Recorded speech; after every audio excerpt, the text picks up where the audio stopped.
Ar šo gadu pirmklasniekiem jauns mācību priekšmets – datorika.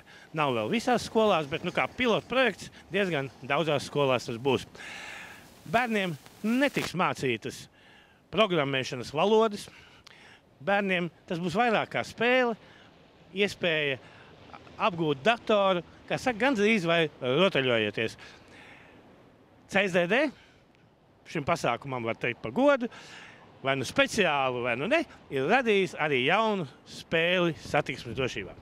Visi tie, kas pagājušajā mācību gadā ieskatījās lapā bērniem.csdd.lv, noteikti jau zina, ka tur ir konkursi, tur ir uzdevumi, tur ir video, bet šogad, ieskatoties mājaslapā, jūs visi būsiet pārsteigti. Mājaslapa ir mainījusi gan vizuālo tēlu, gan tajā ir piedāvāta jauna spēle. Spēle, kurā jūs varēsiet gan video materiālos noskatīties, kā tad velosipēdistu vadītājiem vajadzētu uzvesties uz ielas, gan arī pēc video noskatīšanās pārbaudīt, vai tavas zināšanas ir tādas, lai tu visas situācijas atpazītu pareizi, jo tu varēsi dažādos veidos pārliecināties, kas ir pareizi, kas vēl jāpiemācās, un varbūt video ir jānoskatās otrais.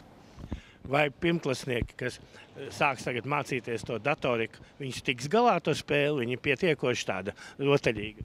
Jā, spēle ir ļoti interesanta. Un nesen vienā no skolām, kad mēs vērojām video materiālus, tad bērni teica, te jau ne tikai mācāmies satiksmes noteikumus, te mēs arī par stilu domājam. Tā kā velosipēdu vadītāji, ieskatieties, jo patiešām stils velosipēdu vadītājam un satiksmes drošība ir jāsavieno. Vai ar šo spēles palīdzību varēs apgūt satiksmes noteikumus, jeb arī satiksmes noteikumi būs jāapgūst atsevišķi, un tikai tā varēs ķerties pie spēles? Katram no mums jau ir kaut kāds priekšstats par to, kā jāuzvedas gājējiem, kā velosipēdu vadītājiem, bet reizēm mūsu priekšstats nevienmēr ir pareizais un nevienmēr sapas ar esošiem satiksmes noteikumiem. Mēs ļoti labi redzējām, ka pavasarī tik daudz diskusijas notika par infrastruktūras izmaiņām, kā to lietot. Tad šeit, šajā spēlē, jūs vēlreiz varēsiet noskatīties, kā jālieto infrastruktūru un pēc tam atbildēt uz jautājumiem. Tā kā satiksmes noteikumu zināšana atkārtošanai šī spēle noteikti visiem derēs. Un gribu atgādināt skolotāji, tad, kad jūsu audzēkņi ir noskatījušies filmu, apskatījušies, kādas ir viņu atbildes, atbildot uz jautājumiem, varbūt esat jau gatavi kārtot velosipēdu vadītāju eksāmenu. Arī šajā mājaslapā lūdzu pieteiciet savu grupu, un mūsu CSDD inspektors atbrauks pie jums skolā uz vietas jūsu datorklasē un pieņems eksāmenu topošajiem velobraucējiem, jo likums šajā gadā radīja izmaiņas, un bērni jau no 10 gadu vecuma var kļūt par patstāvīgiem velosipēdu vadītājiem. Dosim viņiem zināšanas un palīdzēsim viņiem kļūt par īstiem velobraucējiem. Uz cik punktiem, no cik ir jāatbild pareizi? Dzīve reizēm arī vienu kļūdu nepieļauj, bet eksāmenā, teorētiskajā pārbaudījumā pareizas 8 atbildes un vairāk, un eksāmens ir ieskaitīts. Tad 10 jautājumi un vismaz 8 pareizas atbildes. Ne mazāk kā 8, bet varbūt visas 10. Braukt ar velosipēdu eksāmenā vēl nevajadzēs? Eksāmens ir tikai teorētisks, bet pavasarī atkal būs jauno satiksmes dalībnieku sacensības, kur praktiskās iemaņas varēs pārbaudīt ik viens, kurš šobrīd vēlās kļūt par velobraucēju.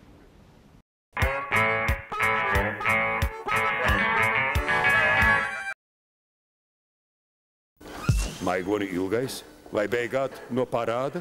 Man vienmēr dzīvē veicies, un vienmēr. Un arī šobrīd bija tāda sajūta, ka es tikšu cauri sveikā.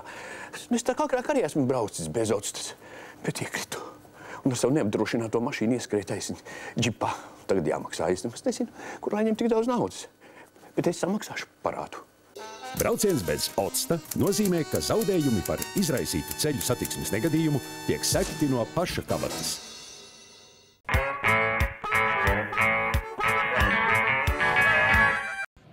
Pagājušā sestdiena biķernieku trasē noslēdzās Latvijā šobrīd nopietnākais asfalta šosejas sporta seriāls Dzintara aplis. Šī sezona laikam ieies vēsturē ar to, kad saņēma vismaz 750 metrus pilnīgi jaunu asfaltu, kerbs pa malām pamainīja visā trasgā. Jā, vispirms gribu teikt paldies sportistiem par pacietību, jo pavasarī nācās kādu laiku uzgaidīt, kamēr šī trase tiek pabeigta, kamēr rekonstrukcija tiek veikta. Un sacensības sākās nedaudz vēlāk, nekā tas ir parasts. Bet es domāju, ka bija vērts gaidīt, jo rezultāts ir patiešām ļoti labs. Trasa ir kļuvusi daudz drošāka, daudz ātrāka, interesantāka, un to novērt arī skatītāji tūkstoši, kas ierodas šeit Biķerniekos. Dzintara aplis. Sacensības, kā saka, ar vēsturi, ar tradīcijām. Jā, Dzintara aplis, varbūt arī agrāk ar citiem nosaukumiem, ar Dzintaru Volgu un tam līdzīgi. Sacensības jau kopš 1966. gada, kad trasa tika atklāta, ir notikušas visdažādākās sacensības. Un man patiešām liels prieks, ka pēc tāda ilgāka klusuma brīža pēdējos gados atzīmst gan trasa, gan šīs autošoseis braukšanas sacensības. Un tas patiešām ļoti priecē. Interesanti, ka sacensības praktiski notiekās ne ar mūsdienu automobīļiem, bet ar automobīļiem no tiem laikiem, ja mēs tā varētu teikt. Nu, notiek jau sacensības arī ar mūsdienu automobīļiem, kuriem varbūt ātrāk ir šie lielāki ātrumi, ja, un vairāk varbūt ir šī te mūsdienīga azarta.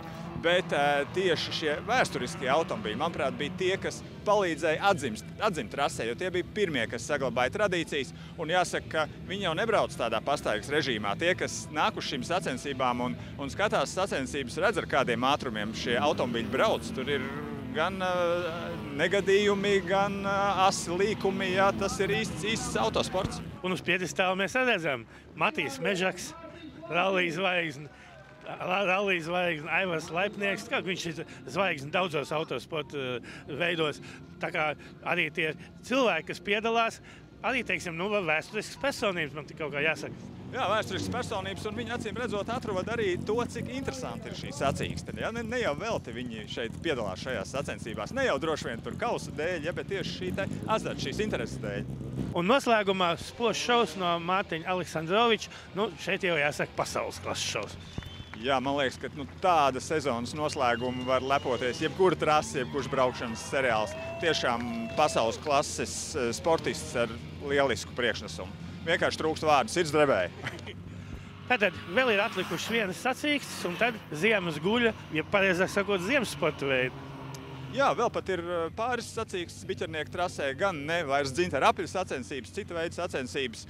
Un tad tiešām gatavosimies ziemas sezonai, gan ziemas braukšanai, gan slēpošanai.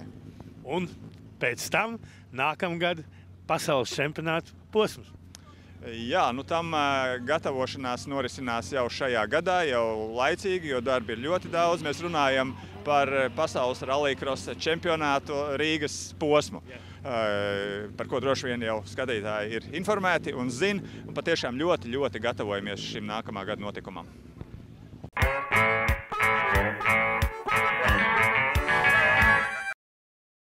Firma Hydronex pārdod un remontē hidrauliskās sistēmas un to sastāvdaļas.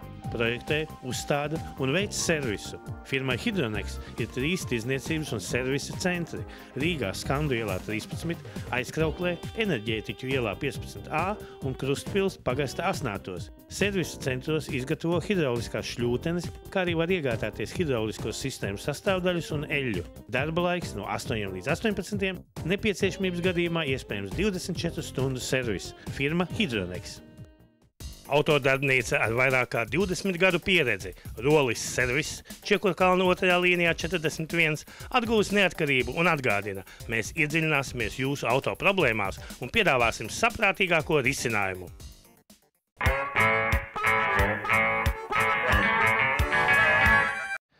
Ceļbūves sezona Latvijā jau stipri pāri ekvatoram, un man pat gribētos teikt, jau ievirzās noslēguma fāzē. Pēdējā laikā nevar īsti izskaidrot, vai tā ir tradīcija vai sagadīšanās, bet saskaņā ar līgumiem mums tas saspringtākais laika posms. Es domāju, ka tas visiem ceļniekiem ir tas rudens pēdējie mēneši, sezonas pēdējie mēneši, kur var vēl veikt asfaltēšanas darbus. Tas ir septembris, oktobris. Un arī šis gads nav izņēmums. Šobrīd ļoti saspringta situācija, kad ir saskaņā līgumiem daudzi objektu termiņi nāk uz beigām un kur vēl jāpaspēj diezgan daudz ko izdarīt. Bet jāsaka tā, ka pagaidām galā tiekam un tas, ko mēs esam iecerējuši un arī iestrādājuši budžetā, šobrīd pildās. Kādi objekti jau ir gatavi, jau nodot lietošanā? Par tādiem nozīmīgākiem objektiem, es domāju, ka ir noteikti piemiņas vērti, kur mēs esam darbus pabeiguši Liepājas lidostā. Šobrīd notiek objektu nodošanas procedūra, atzinumi visi saņemti par šī objekta gatavību pieņemt lidmašīnas. Ir arī pabeigts objekts, kā mēs viņu saucam, no Svētciem līdz Salcgrīvai, jeb līgumā tas saucās valsts autoceļš A1 posms Rīga-Igaunijas robeža Ainaži. Ja. Tad šis objekts ir pabeigts, arī šobrīd notiek kvalitātes izvērtējums no pasūtītāja puses. Es domāju, ka mums līguma termiņš ir 30. septembris, bet reāli faktiski darbi pabeigts, šobrīd notiek arī šito rezultātu un kvalitātes apkopojums. Ja mēs vērojam, kā darbi sokas Bindera, tā teikt, redzamākajā objektā, 10 km garajā A2 posmā, tādā gadījumā man tīri vai mēli niez, ceļš būs firma Binders nosaukt par kapitāliskā darba triecienu uzņēmumu. Vēl sezonu tīri līdz beigām nav, ka objekti visā garumā virziens uz Rīgu jau ne vienkārši asfaltā, bet ar visu virskārt. Tik tiešām tā ir, kad virziens uz Rīgu jau ir nosvaltēts ar visām 3 asfaltbetona kārtām. Esam arī sākuši krāsot strīpas, vilkt baltās, lai autovadītājiem būtu vieglāk orientēties. Šobrīd mums ir atklāta satiksme arī rekonstruētajam pārvadam P3. Ja? Tas ir Garkalnē. Tur tad nekāda ierobežojuma nav, un autovadītāji, kā arī gājēji, var brīvi pārvietoties. Šobrīd mēs redzam, kad tiek ieklāta asfaltbetona virskārta, un līdz septembra beigām tas pilnā apmērā tiks arī izdarīts. Ja? Es pareizi sapratu, tad virzienam no Rīgas uz Siguldu visu 10 km garumā, tad visu objektu garumā būs virskārta arī vēl šogad. Tieši tā. Un autovadītāji jau no oktobra sākuma varēs brīvi pārvietoties bez ierobežojumiem. Ja, protams, ātruma ierobežojumi saglabāsies. Ja. Un cik ilgi saglabāsies 70 km ierobežojums līdz pavasarim, kamēr to objektu vai vasarai nodos? 70 km ierobežojums saglabāsies tik ilgi, kamēr tiks veiktas visas nepieciešamās pārbaudes. Tas ir saķere, līdzenums, veikti attiecīgi urbumi un tā tālāk. Protams, saglabāsies līdz tam brīdim, kamēr tiks pabeigti tad gar ceļu veicamie darbi. Tas ir proti grāvju rakšanas, apzaļumošanas darbi. Un vēl kā vienu no ierobežojumiem varam minēt, kad saglabāsies ierobežojums pie dzelzceļa pārvada.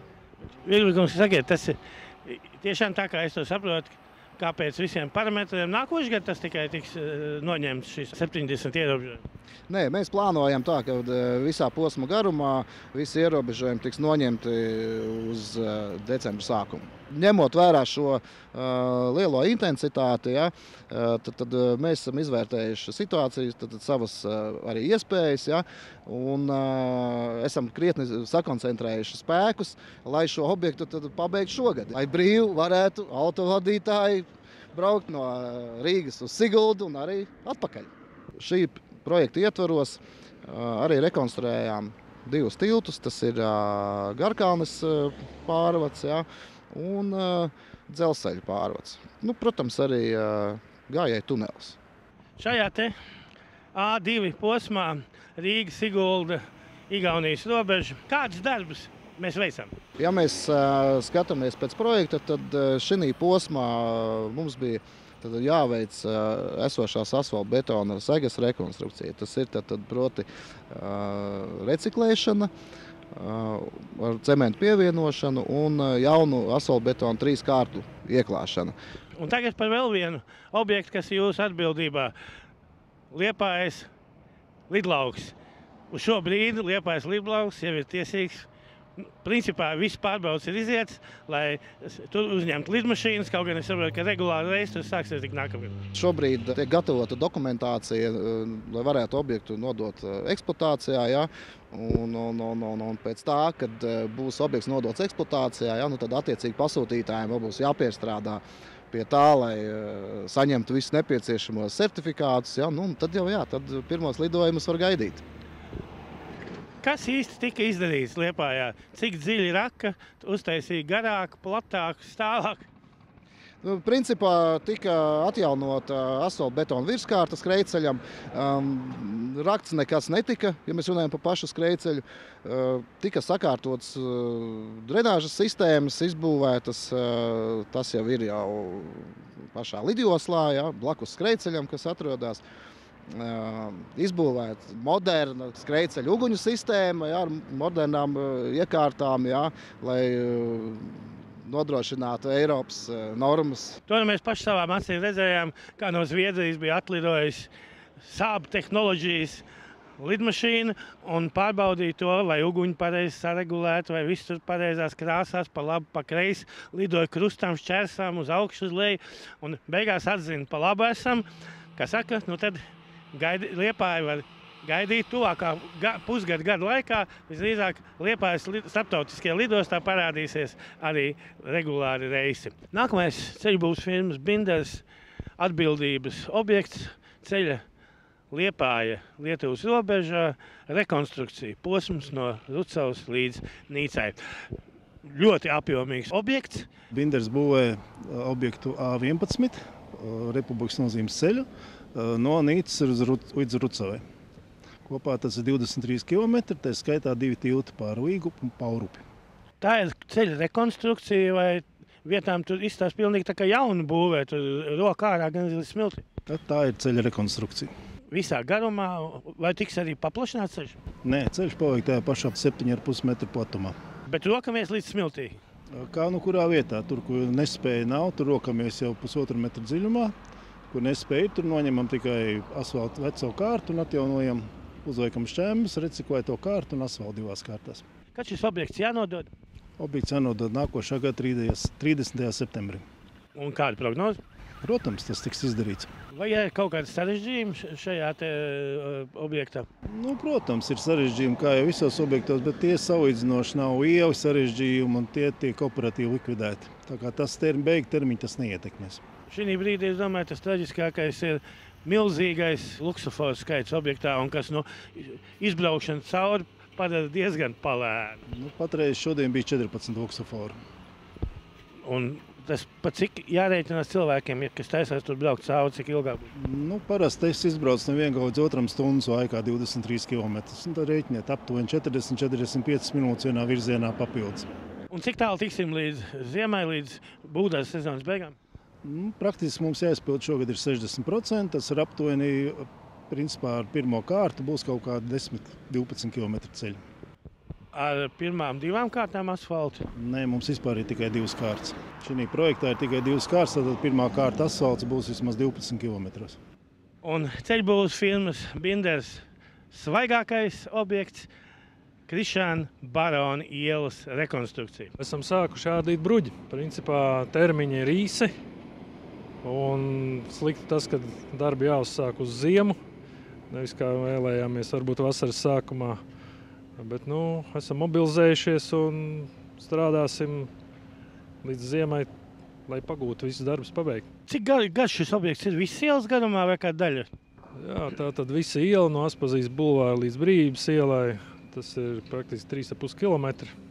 Visa brauktuve. Sliedes neaiztiekam, mainām bruģi. Komunikācijas un sliedes nemainām, mainām tikai segumu. Kas te galā ir iecerēts? Koncepcija šeit ir sekojoša. Izveidot riteņbraucēju celiņu visā ielas garumā, abās ielas pusēs, abos virzienos.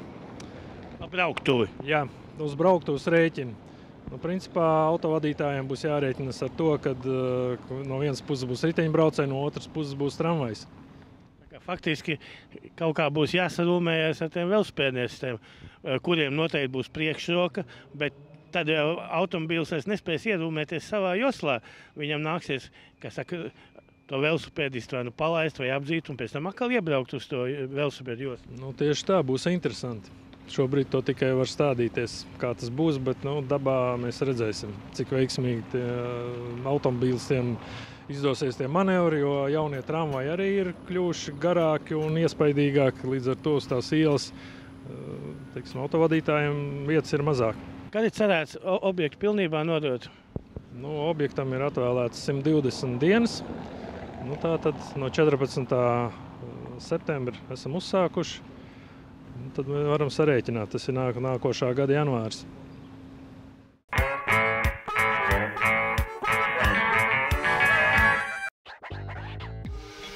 Autokopšanas servis Songwash darbojās Tirdzniecības centra Alfa daudzstāvu autostāvvietas pirmajā stāvā. Šobrīd Songwash ir nākuši klajā ar kādu jaunu, bet ļoti vērtīgu pakalpojumu, kam it sevišķi tiem auto īpašniekiem, kur mīl savas automašīnas, pēc iespējas ilgāk uzturēt tādā skatā, kā tās ir jaunas. Kas tā ir par jaunu tehnoloģiju? Tātad firma Songwash piedāvā jaunu produktu, nanokeramikas virsbūves lakas aizsardzības pārklājumu, kas aizsargās jūsu auto vismaz 12 mēnešu garumā. Kur ir šī procesa būtība un cik ilgi izņem laiku?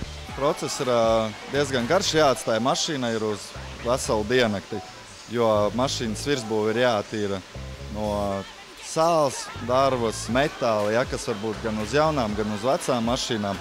Viņa tiek ataukota. Kad mašīna ir nomazgāta, mēs arī ar speciāliem līdzekļiem pirms pulēšanas apstrādājam virsbūvi, noņemot nost netīrums, kas nav ar aci redzami. Tāda kā plastelīna pikucīši pieliek atlikušie netīrumi. Jā, tieši tā. Plastelīniņš, pie kura pielīp visi neredzamie, kas tikai ar roku sajūtamie netīrumi. Tad viņa tiek pulēta un tikai tad tiek uzklāts nanokeramikas aizsarga līdzeklis. Ja mēs iedomājamies krāsu, viņi nekad nav gludi, vienmēr ir kāds skrāpējumi vai kas, tad tiek pa priekšu pilnīgi viss nomazgāts nost, un pēc tam tikai tad tiek uzklāts šie 1 mikrona, vai cik biezumā? Jā, šī karta ir no 0,5 līdz 1 mikronam. Tas atkarība, cik kārtā sliek, tas atkarības no virsbūves tipa un cik smagā stāvoklī ir ielaista mašīna. Ja es pareizi saprotu, tad arī šis tehniskais jaunums faktiski būtu jālieto jau jaunai mašīnai virsū, un tad ir iespējas arvien ilgāk viņu saglabāt. Jā, mēs rekomendējam tieši jaunas mašīnas jau apstrādāt ar šo nanokeramikas aizsargātu, lai saglabātu mašīnas esošo stāvokli vismaz 12 mēnešu garumā. Skatījos, ka jūs vēl klājāt visu kādu ķīmiju, kas atgrūda pilnībā ar ūdeni vēl. Tā teikt, darīt to pašu efektu, ko šī nano pārklājuma. Jā, pēc šī keramikas pārklājuma tiek apstrādāta automašīna ar hidro aizsargu vasku, kas atgrūž ūdeni vismaz uz 5 mazgāšanām. Bet var viņi arī iegādāties pie mums arī, netaisot nano keramikas pārklājumu. Cik bieži ir jāatjauno šīs hidro vasks? Hidrovasku mēs rekomendējam atjaunot reizi 2 mēnešos, lai atjaunotu ūdens atgrūšanas efektu un spīdumu. Bet var braukt arī uz citām mazgātuvēm vai tikai pie jums? Var braukt, bet tad mēs negarantējam to kvalitāti. Var braukt, bet tad jāmazgā obligāti bez vaska automašīna. Bet, ja brauks pie mums, tad mēs piedāvājam klientam speciālu mazgāšanu ar speciāli tieši tam paredzētiem materiāliem un veicam arī profilaksi. Vai ir kāds līdzeklis, ko apstrādāt stiklus, lai no viņiem ūdens maksimāli ātri iet prom un netīra? Jā, ir mums arī stikla apstrāde, stikla keramikas pārklājums, kurš nodrošinās jums ūdens atgrūšanu uz 9 mēnešiem. Tur arī tiek labi nomazgāts stikls, viņš tiek attaukots un tad pārklāts ar nanokeramikas pārklājumu. Praktiski viss sīkās skrambiņas, sitieniņi tiek aizvilkti ciet un rodas praktiski ideāli gludu virsmu, pa kuru tad arī šie ūdens pilieni skrienot. Jā, tieši tā ir notiek. Un uz lielceļa jums ūdens vienkārši pats skries prom no loga. Pie nosacīta ātruma pat nebūs jāieslēdz logu tīrītāji. Gaidīsim jūs ciemos, autokopšanas servisā Songwash, Tirdzniecības parka Alfa daudzstāvu stāvvietā, 1. stāvā.